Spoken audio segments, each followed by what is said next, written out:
D Kumaraswamy. ಜೆಡಿಎಸ್ನಲ್ಲಿ ಈಗ ಭಾರಿ ಸಂಚಲನ ಸೃಷ್ಟಿಯಾಗಿದೆ. ಕುಮಾರಸ್ವಾಮಿ ಕೇಂದ್ರಕ್ಕೆ ಹೋಗ್ತಾ ಇದ್ದಂತೆ ರಾಜ್ಯಾಧ್ಯಕ್ಷರ ಬಗ್ಗೆ ಈಗ ಚರ್ಚೆ ಮುನ್ನೆಲೆಗೆ ಬಂದಿದೆ. ಜೆಡಿಎಸ್ ರಾಜ್ಯಾಧ್ಯಕ್ಷರ ಬದಲಾವಣೆಗೆ ದಳಪತಿಗಳ ಚಿಂತನೆ. ಜೆಡಿಎಸ್ ರಾಜ್ಯಾಧ್ಯಕ್ಷರಾಗ್ತಾರಾ ಹಾಗಾದ್ರೆ ನಿಖಿಲ್ ಕುಮಾರಸ್ವಾಮಿ?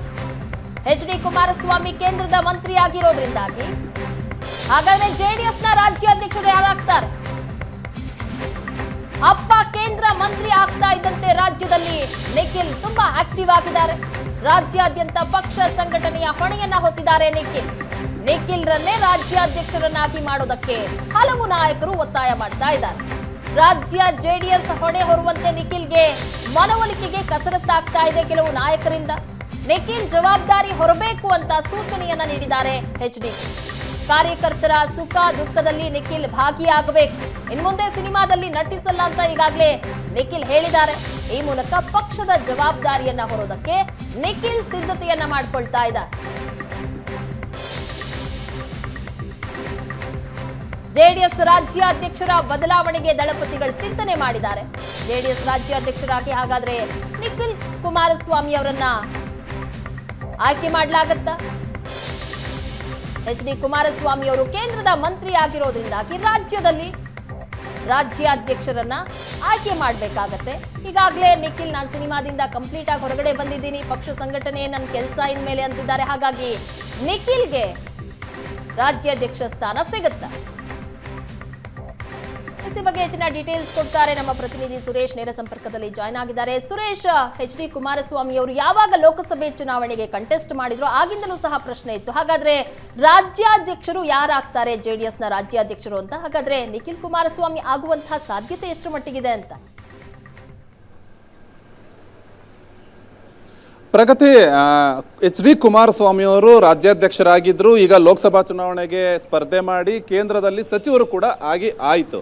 ಇನ್ನೇನಿದ್ರು ಅವರ ರಾಜಕಾರಣ ಕೇಂದ್ರ ಸರ್ಕಾರದ ಕೇಂದ್ರೀಕೃತವಾಗಿ ಇರುತ್ತೆ. ಆದರೆ ರಾಜ್ಯದಲ್ಲಿ ಪಕ್ಷವನ್ನು ಮುನ್ನಡೆಸೋರು ಯಾರು ಎನ್ನುವಂಥ ಪ್ರಶ್ನೆ ಬಂದಂಥ ಸಂದರ್ಭದಲ್ಲಿ ಸದ್ಯಕ್ಕೆ ಕಾಣಿಸ್ತಾ ಇರುವಂತಹ ಹೆಸರು ನಿಖಿಲ್ ಕುಮಾರಸ್ವಾಮಿ ಅವರು. ಈಗಾಗಲೇ ಕುಮಾರಸ್ವಾಮಿ ಅವರು ಬಹಳಷ್ಟು ಸೂಚ್ಯವಾಗಿ ಒಂದೆರಡು ಬಾರಿ ಮೊನ್ನೆ JP ಭವನಕ್ಕೆ ಭೇಟಿ ಕೊಟ್ಟಂಥ ಸಂದರ್ಭದಲ್ಲಿ ಹೇಳಿದ್ದಾರೆ, ನಿಖಿಲ್ ಇನ್ಮೇಲೆ ಜವಾಬ್ದಾರಿಯನ್ನು ತೆಗೆದುಕೊಳ್ಬೇಕು, ಕಾರ್ಯಕರ್ತರ ಸುಖ ದುಃಖಗಳಲ್ಲಿ ಭಾಗಿಯಾಗಬೇಕು ಅನ್ನುವಂಥ ಒಂದು ಮಾತನ್ನು ಹೇಳಿದ್ದಾರೆ.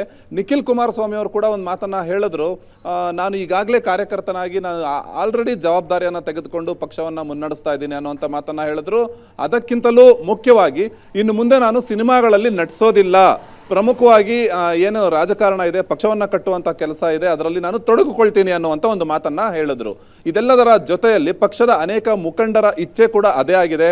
ನಿಖಿಲ್ ಕುಮಾರಸ್ವಾಮಿ ಅವರು ಈ ಒಂದು ಹೊಣೆಯನ್ನು ಹೊರಬೇಕು, ಅವರೇ ರಾಜ್ಯಾಧ್ಯಕ್ಷರಾಗಬೇಕು ಅನ್ನುವಂಥ ನಿಟ್ಟಿನಲ್ಲಿ ಒಂದಷ್ಟು ಚರ್ಚೆಗಳು ಕೂಡ ಒಂದು ಆಪ್ತ ಬಳಗದಲ್ಲಿ ಈಗಾಗಲೇ ನಡೆದಿದೆ. ಎಲ್ಲ ಬೆಳವಣಿಗೆಗಳನ್ನು ನೋಡೋದೇ ಆದರೆ ಮುಂದಿನ ದಿನಗಳಲ್ಲಿ ನಿಖಿಲ್ ಕುಮಾರಸ್ವಾಮಿ ಅವರಿಗೆ ಬಹುತೇಕ JDSನ ರಾಜ್ಯಾಧ್ಯಕ್ಷ ಪಟ್ಟ ಕಟ್ಟುವಂತಹ ಎಲ್ಲ ಸಾಧ್ಯತೆಗಳು ಕೂಡ ಇದೆ. ನಿಖಿಲ್ ಕುಮಾರಸ್ವಾಮಿ ಅವರು ಸಮಕಾಲೀನರಾದಂತಹ ಅನೇಕ ಜನ ಶಾಸಕರು ಕೂಡ JDS ಪಕ್ಷದಲ್ಲಿದ್ದಾರೆ. ಉದಾಹರಣೆಗೆ ಹರೀಶ್ ಗೌಡ ಇರ್ಬೋದು, ಸಮೃದ್ಧಿ ಮಂಜುನಾಥ್ ಇರ್ಬೋದು, ಶರಣಗೌಡ ಕಂದಕೂರು ಇರ್ಬೋದು, ಇವರೆಲ್ಲರ ಜೊತೆಯಲ್ಲೂ ನಿಖಿಲ್ ಒಂದು ಸೌಹಾರ್ದಯುತವಾದಂತಹ ಸ್ನೇಹ ಸಂಬಂಧವನ್ನು ಹೊಂದಿದ್ದಾರೆ.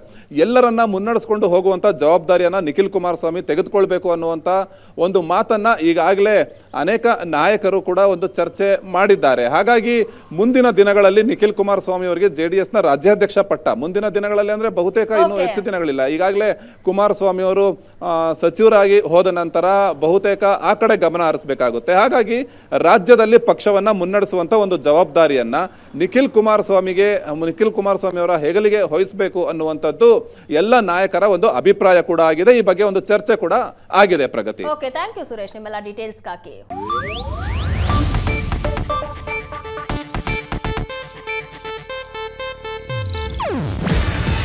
ಇದು ಏಷ್ಯಾನೆಟ್ ನ್ಯೂಸ್ ನೆಟ್ವರ್ಕ್ ಪ್ರಸ್ತುತಿ. ನೀವು ನೋಡ್ತಿದ್ದೀರಾ ಏಷ್ಯಾನೆಟ್ ಸುವರ್ಣ ನ್ಯೂಸ್.